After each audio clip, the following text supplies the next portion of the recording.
Hello दोस्तों, this is Sohail Hussain. और video की स्क्रीन मतलब मेरे लैपटॉप की स्क्रीन आप लोगों को दिख रही होगी, लाल लाल सब कुछ हो रखा है, मगर इस लाल लाल में भी एक कलर ये हरा दिख रहा है और ये है एवक्स। और अगर आप लोगों को याद होगा तो मेरी जो लास्ट टू लास्ट वीडियो में मैंने एवक्स की कॉल आपको दी है, मेरे टेलीग्राम पे उससे एक दिन 2 दिन पहले ही मैं बता चुका हूँ एवक्स की कॉल मैंने दी है। हमारी 60 की बाय थी, उसके बाद ये 75 तक गया था, उसके बाद ये दोबारा इसमें एंट्री हमको मिली 59-60 के आसपास ही दोबारा आया था। और अभी पूरी मार्केट रेड होने के बाद भी सिर्फ एक ही कॉइन है जो अभी प्रॉफिट में चल रहा है। तो यार जो कॉइन मैं आप लोगों को सजेस्ट करता हूँ, कुछ बहुत सोच समझ के कुछ रिसर्च करते हैं।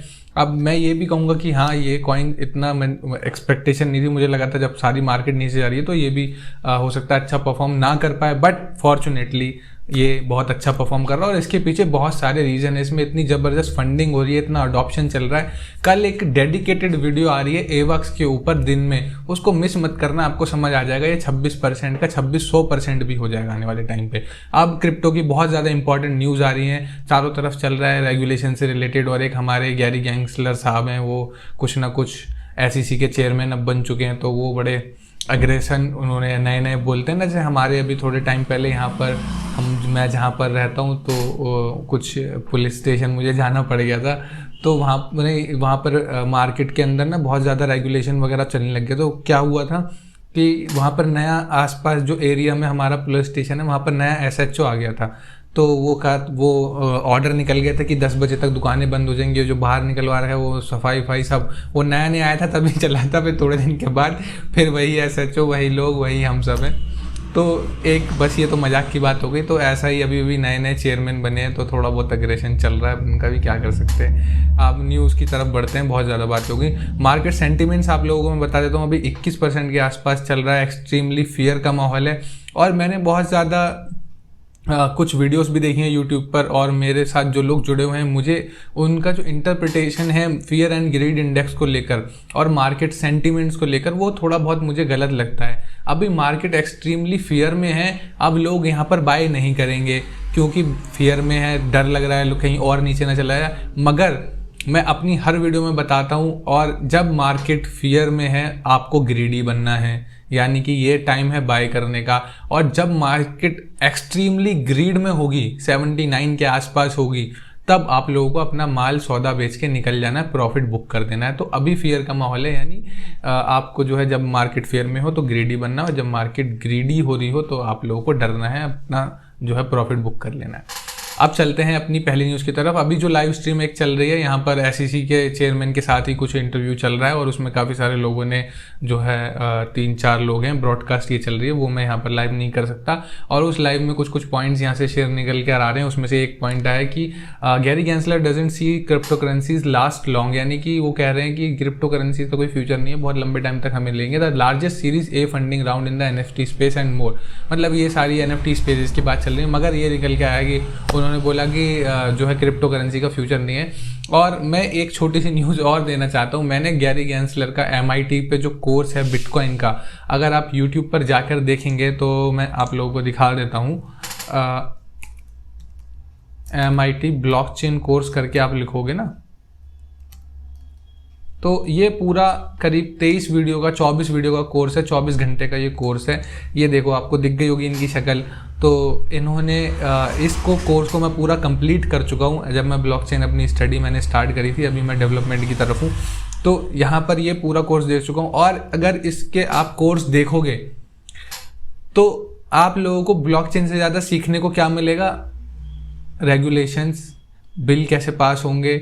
और इस मतलब इनकी पूरी जो आप लोग अगर पूरी थोड़ी बहुत भी वीडियोस देखेंगे तो इन्होंने ब्लॉकचेन के ऊपर उसमें बात ही नहीं करी। उसने आईडीओज के बारे में बात करी कि फ्रॉड क्या हो रहा है, कैसे हो रहा है, कैसे रेगुलेशंस लेकर आया जाए, कैसे क्रिप्टो पे कंट्रोल करना है। और उसमें भी इन्होंने ये बताया है कि मैं मतलब ना तो मतलब ब्लॉकचेन के बहुत सपोर्ट में हूँ, मतलब ब्लॉकचेन के नहीं, सॉरी, क्रिप्टो करेंसी के बहुत सपोर्ट में भी नहीं हूँ, और बहुत ज़्यादा मैं जो है इसके अगेंस्ट भी नहीं हूँ, मैं न्यूट्रल हूँ। मगर मुझे जो पूरा कोर्स देखने के बाद ये लगा कि ये बंदा अगेंस्ट ही है। क्रिप्टो करेंसीज की स्पेशली। अब पता नहीं क्या इनकी कुछ बहुत सारे रीज़न है जिसकी वजह से शायद ये ऐसा रिएक्ट करते हैं, या हर चीज़ में इनको कुछ ना कुछ कमी निकल आती है। हालांकि इससे पहले भी सिक्योरिटी कमीशन एक्सचेंज के कुछ ना कुछ पॉलिसी को लेके वाद विवाद चलते ही रहते हैं, मगर इस बार कुछ ज़्यादा ही चल रहा है। और मैंने जैसे कि SHO वाली कहानी बताई तो नए नए बने हैं।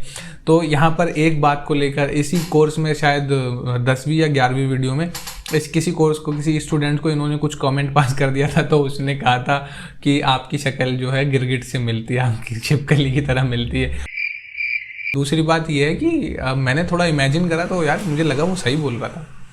तो आप स्क्रीन पर देख लेना क्या मिलती है, क्या कमेंट करके बता देना। तो ये थी न्यूज़। अब जो न्यूज़ आ रही है अगली न्यूज़, क्राकेंस ऐप अगर एक्सचेंज बहुत ही अच्छा एक्सचेंज है, मैं खुद पर्सनली इसको यूज़ कर चुका हूँ। अभी मैं फ़िलहाल इसको यूज़ नहीं कर रहा, अभी मैं Gate.io अपना KU कॉइन्स और मोस्टली बाइनेंस को यूज़ कर रहा हूँ। और इनके एक्सचेंज पर अब जो है एप्पल पे और गूगल पे का भी सपोर्ट आ चुका है। वहाँ से आप जो है मतलब पेमेंट्स कर सकते हैं, क्रिप्टो बाय कर सकते हैं। और इन्होंने इसी टैग लाइन के साथ जो है इस दोनों प्रोडक्ट को लॉन्च कराया। The move is design to make it easier to buy spot crypto via exchanges app. तो आपको जो है सीमलेस परफॉर्मेंस देने के लिए, सीमलेस बाइंग करने के लिए आपके लिए ये जो है गूगल पे और एप्पल पे को ऐड करा गया है। तो एक बहुत अच्छी बात है। अब जो है ये अगली न्यूज़ आ रही है फिर से भाई साहब की तरफ से है, हमारे SEC के चेयरमैन जो सिक्योरिटी एक्सचेंज कमीशन के जो नए नए चेयरमैन बने हैं, वो बोल रहे हैं कि crypto is not a viable long term form of private money and stable coins are equivalent to poker chips at the casino. जो कसिनो पे पोकर चिप्स हम वगैरह मतलब एक शॉर्ट टर्म के लिए जो यूज़ करते हैं, SEC के चेयरमैन ने उन्होंने बोला कि जो क्रिप्टो करेंसीज हैं बिल्कुल उसी की तरह है। इनको कुछ लॉन्ग टर्म मतलब वैल्यू ऑफ स्टोर, जैसे कि हम कहते हैं एक करेंसी को क्या मानते हैं, वैल्यू ऑफ स्टोर मानते हैं, मीडियम ऑफ एक्सचेंज मानते हैं, और ये बिल्कुल नहीं मानते हैं। जबकि इनका MIT का कोर्स मैंने जो चेंज करा, इन्होंने कम से कम 100 बार ब्लॉकचेन को, क्रिप्टो करेंसी को जब ये एक्सप्लेन करेंगे, आपको देखोगे जाके, और बिटकॉइन को एक्सप्लेन जब इन्होंने करा है तो उसमें कम से कम 101 बार उन्होंने बोला है कि ये जो है मीडियम ऑफ एक्सचेंज है, स्टोर ऑफ वैल्यू है, करेंसी है, और एक करेंसी की तरह उसको ट्रेड करा गया है। उसमें बहुत ज़्यादा डिबेट ये भी चली है कि बिटकॉइन को आप एक एसेट मानोगे कि करेंसी मानोगे। तो एसेट के तौर पे उसको जो है ट्रीट करा जाता है। तो ये एक न्यूज़ है, मगर ये भी क्या कर सकते हैं, ये भी एक बैड न्यूज़ हम कह सकते हैं, क्योंकि SEC एक बहुत बड़ी फर्म है, बहुत बड़ी ऑर्गेनाइजेशन है, और पूरा जो है वर्ल्ड वाइड एक कंट्रोल है इनका करेंसी के ऊपर। तो उसकी बात थोड़ी सी इम्पैक्ट तो करती है मार्केट पे। अब अगली न्यूज़, अच्छी न्यूज़ जो आ रही है वो है एक डिसेंट्रलाइज एग्रीगेटर है, जैसे कि अपना 1 इंच, और जैसे कि 1 इंच ही नहीं, जैसे कि 1 इंच ही है, जैसे कि 1 इंच हो गया, यूनिस्वाप और पैनकेकस्वाप, ये होते हैं डिसेंट्रलाइज एग्रीगेटर। ये बताना चाह रहा था मैं आपको। तो 1 इंच ने जो है अपने इथेरियम की स्केलिंग सॉल्यूशन के लिए कुछ सपोर्ट करा है, मतलब कुछ ना कुछ पैसा दिया होगा या कुछ सॉल्यूशन, स्केलिंग सॉल्यूशन प्रोवाइड कराए होंगे।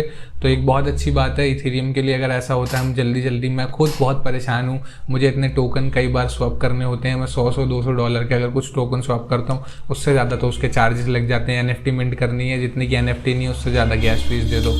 तो ये बहुत प्रॉब्लम हो रही है, और बहुत ज़्यादा इंपॉर्टेंट कुछ अच्छे प्रोजेक्ट्स भी इसी वजह से मैं छोड़ रहा हूँ। मुझे लगता है कि वर्थ नहीं है। अब मैं $100 का कोई कॉइन खरीद रहा हूँ और उसी के लिए $100 की फ़ीस देना, तो मुझे ऐसा लगता है कि वर्थ नहीं है। हालांकि कुछ इंपॉर्टेंट प्रोजेक्ट्स होते हैं जो मुझे लगता भी है कि कोई नहीं, अगर इतनी फ़ीस जा भी रही है, बट बहुत ज़्यादा बार ऐसा ही होता है कि मैं जो है मिस ही कर देता हूँ। ये सच्चाई बता रहा हूँ।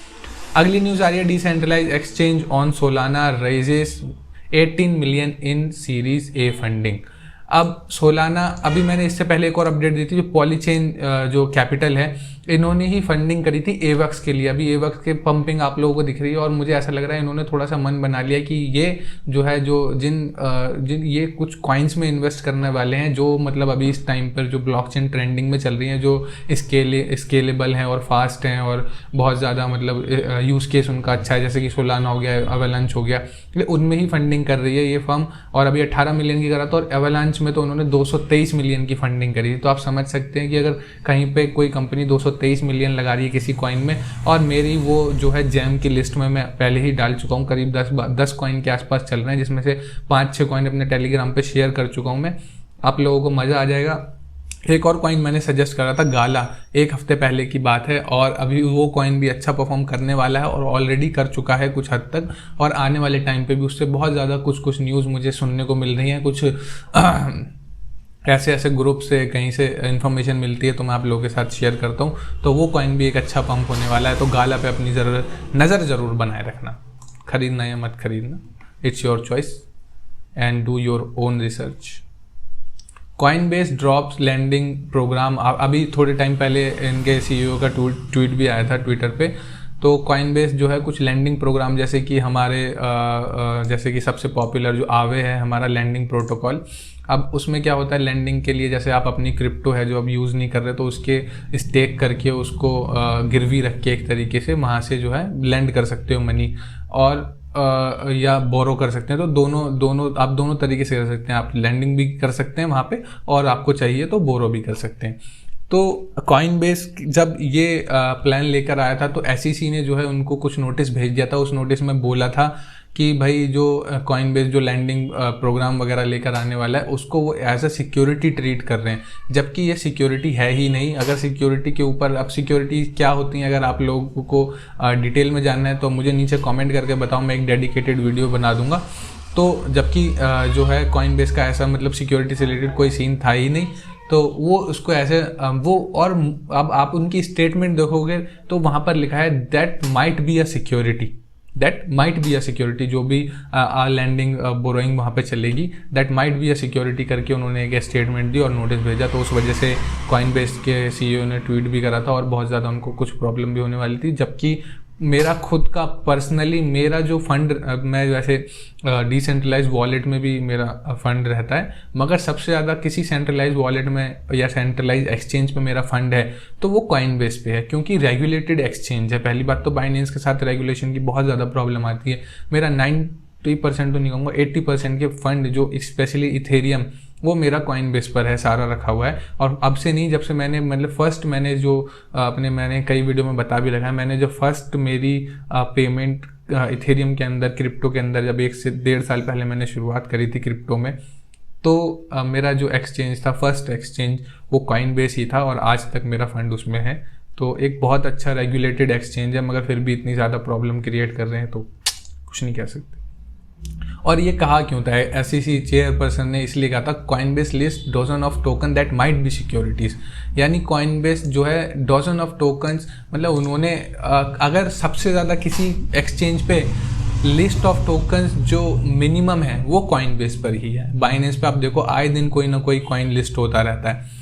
कॉइनबेस पे गिनती के कॉइन है, गिनती के, आप जाके गिनती कर सकते हो, उसके अलावा कोई कॉइन्स वो लिस्ट करते ही नहीं है। एक इतना बड़ा रेगुलेटेड एक्सचेंज है, बड़े बड़े कॉइन्स को इन्होंने लिस्ट नहीं करा और उस पर ही ये बोल रहे हैं कि Coinbase list dozens of coin that might be a security. How a coin can be a security? पहली बात तो यही समझने वाली बात है। और इनकी एक और न्यूज़ मैं साथ में बता देता हूँ, स्टेबल कॉइन्स को भी लेकर इन्होंने कुछ, जो मैंने अभी लास्ट बताया था, स्टेबल कॉइन्स को लेकर भी कुछ ऐसी स्टेटमेंट दी थी। हालांकि उसमें पूरा मतलब उन्होंने इन डेप्थ रिसर्च किया है, वो मुझे पता नहीं, तो मैं आप लोगों के साथ वो अभी बता नहीं सकता कि किस बारे में क्यों कहा था। बट उसको स्टेबल कॉइन्स को लेकर भी कुछ प्रॉब्लम इन्होंने क्रिएट करी है, स्पेशली USDT के लिए। तो बस यही था आज की वीडियो में। उम्मीद है आप लोगों को ये इंपॉर्टेंट अपडेट्स जानकर अच्छा लगा होगा, और मैं ये जो आप लोगों को न्यूज़ देता हूँ हर दूसरे तीसरे दिन कुछ ना कुछ इंपॉर्टेंट अपडेट्स इकट्ठी हो जाती है, मैं सब आपके सामने ला के रख देता हूँ। तो आपको मज़ा आया होगा सुनकर, और अगर मज़ा आया है तो वीडियो को लाइक कर देना, कमेंट कर देना, और नीचे कमेंट करके बताना जो कंपैरिजन करा था गैरी गैंसलर और एक एनिमल जो पेट टाइप था, कि क्या सच में ऐसा दिखते हैं क्या। और मैं मिलूँगा अगली वीडियो में, तब तक के लिए गुड बाय।